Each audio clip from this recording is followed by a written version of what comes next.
West Ham United welcome RSC Anderlecht to the London Stadiums. We come off the back of a perfect start to our Europa Conference League campaign. Welcome back to West Ham Unofficial. I hope you are all well. This is my match preview for West Ham versus Anderlecht. This is game week 4 of the Europa Conference League group stage, as West Ham United are to wrap up the group, finish first mathematically, and focus on the Premier League. Before we get into it, drop a like on the video, subscribe to West Ham Unofficial if you're new. Check out our channel sponsors, SRM Carver and Son, by clicking that link in the description down below. So of course we played them last week. We played them 2 weeks on the bounce successively, which could be a good or bad thing at the same time. I think for Anderlecht it probably could be worse. For West Ham, I think it's okay, get them out of the way. If we can win this game, I think then it's all sealed and done. We've won the group and we can just completely focus on the Premier League then up until the World Cup break, apologies. But in terms of the game, obviously we saw Anderlecht last week. They were okay. They weren't really nothing special at times last week. They had us they had us under the pump, which was to be expected with the lineup we put out, B, being away from home. This is supposedly the best team in this group on paper. So we weren't completely expecting it to be plain sailing over there, but we got the goal. It was a superb Skamaka goal, and I think the key to take out of it was we started a weakened side. They got through the time that they needed to. We brought on the proper quality and we won.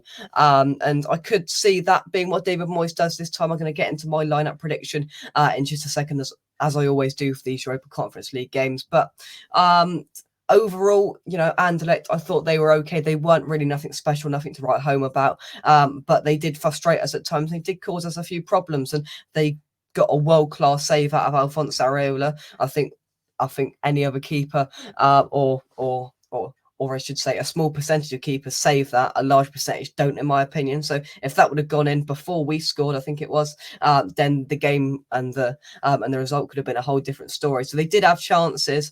That one was the most specific one. I can't really remember Areola making too many more saves. I think he made a diving, comfortable save in the first half. But apart from that, I don't think they really challenged us there too much. We were solid at the back, and they couldn't really break us down apart from a couple of opportunities here and there. So, I wouldn't be particularly worried about this game, but if we do concede first, you know what they're going to do. A European side away from home. They want to win. They need to win if they want to try and overtake us, if that's at all mathematically possible, to win the group. They're going to try and score early and park the bus, try and catch us out early and park the bus, and do everything they can to keep a hold of that lead. We say every single preview for every single home game, let's go out and let's be the home side. Let's go and let's just win this game early.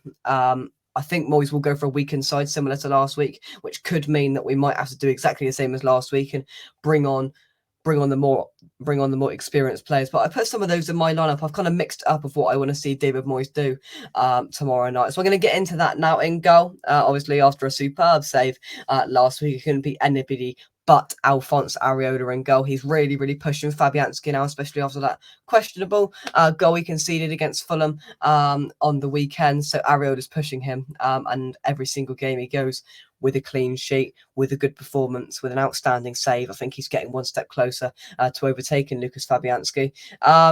Left back, it's going to be Emerson, I think, because it was Creswell at the weekend against Fulham. So I presume it's going to rotate it, and it'll be Emerson at left back. The two centre backs I've put as Dawson and Ogbonna, which I haven't changed from last week. I thought they worked well together. I thought Ogbonna at times looked a little bit off the pace, but he's definitely getting back to his best. And Dawson alongside him, just an absolute warrior. There's actually an interview he's done. He doesn't do many interviews, but a typed up interview on the West Ham website. I'm going to do a video on it after this game, in between the two games, this game and the game on Sunday. It's a really, really interesting read. So you can go and check that on the West Ham website, or just wait for me to do a video on it in a couple of days' time. Right back now, Johnson came back on Sunday. I do kind of expect him to start again at right back, to be honest with you. He's back, and I think David Moyes will want to use him. If not, it would obviously be either Soufal. I'd be surprised if it was Kehrer. I think he might be saving him for Sunday. But who knows? It's going to be one of those three, whichever. I don't particularly mind too much, as long as it's either Sufal Johnson or Kera for me. In midfield, I've made one tweak. I've started Downs again, another excellent performance. By no means should he be dropped. I've just put a little bit of solidity alongside him, because I thought Lanzini was treading water a little bit. I thought he was pretty poor last week, to be honest with you. So I've just put a bit of consolidation there with Declan Rice in midfield. Rice or Souček, I thought he's probably going to start Rice over him. So yeah, at home, I think he'll start Rice next to Downs. I'm really interested to see that partnership as well. Rice and Downs could be a really, really good pairing, because Downs, let's be honest, has had two brilliant games for West Ham. He's partnered Thomas Souček in that home game against in Europe, where Thomas Souček just did nothing. Lanzini last week, he did next to nothing. I thought he was really poor. I didn't think he impacted the game as much as he could or should have done. So he's been kind of perking up that midfield. If you put him next to Declan Rice, I think you're going to see an absolutely mammoth midfield, and I think that could be definitely something that David Moyes should or could be looking at in the near future. To move up into the attacking positions, then obviously Cornet is still injured with a calf strain, we are hearing. So I'm going to put Paqueta as a centre attacking midfielder. He didn't start last week, but if it's all wrapped up on the hour mark, try and take him off, maybe bring on Lanzini. I don't think he starts Lanzini in this game after last week, so I'm going to put Paqueta there in that number 10 role. I'm going to put Fornals out on the left-hand side. Now I plan to put Bowen as a kind of right mid, right winger, but obviously after news today from David Moyes' press conference that Antonio is a doubt. He's had a little bit of a cold/flu in the last few days. So he is still in contention to start, but he is more of a doubt than he would have been if he didn't have this flu, to kind of break it down. So if Antonio starts, I think Benrahma won't play after his performance last week. I think Bowen will play at right wing. But if Antonio is not available, I think Benrahma will play at right wing, because I think he'll want to save Scamacca for Sunday. And I think he'll lob Bowen up front again, purely because Scamacca played Sunday and he's probably going to start Sunday again. So I'm sure David Moyes will want to use the depth we've got there and kind of save our precious striker that's just scoring goals for fun. Or he alternatively could look at it and go, he's scoring for fun, let's just get him playing games. He's played well in Europe. I think, if he thinks he can play 3 games in a week, by all means, start him. But I've just got a funny feeling that we might see Bowen there.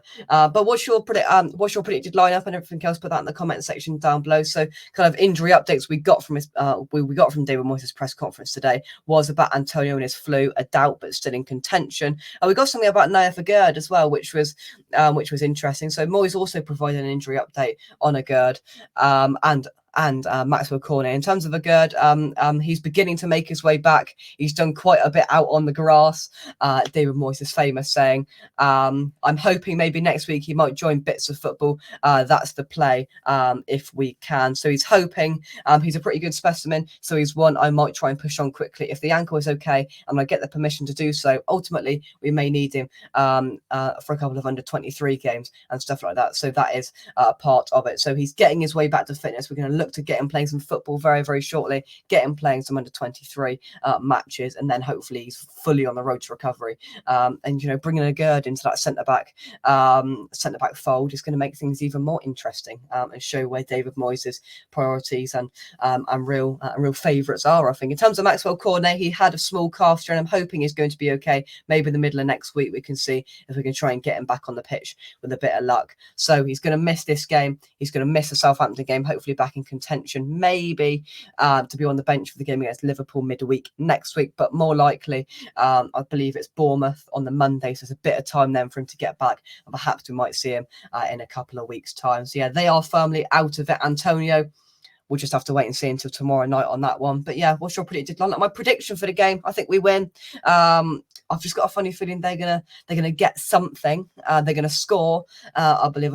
I think they're going to score Riley, but I think we're going to turn it around. It's going to be West Ham United 2, Anderlecht 1, and we're going to go 4 games, 12 points, perfect start to our Europa Conference League group stage. Mathematically put ourselves and solidify us as first place, so no playoffs in February and January and whatever, and we go straight through to the round of 16. That would be perfect, and as well we can rest players for the last 2 games against Silkeborg and FCSB.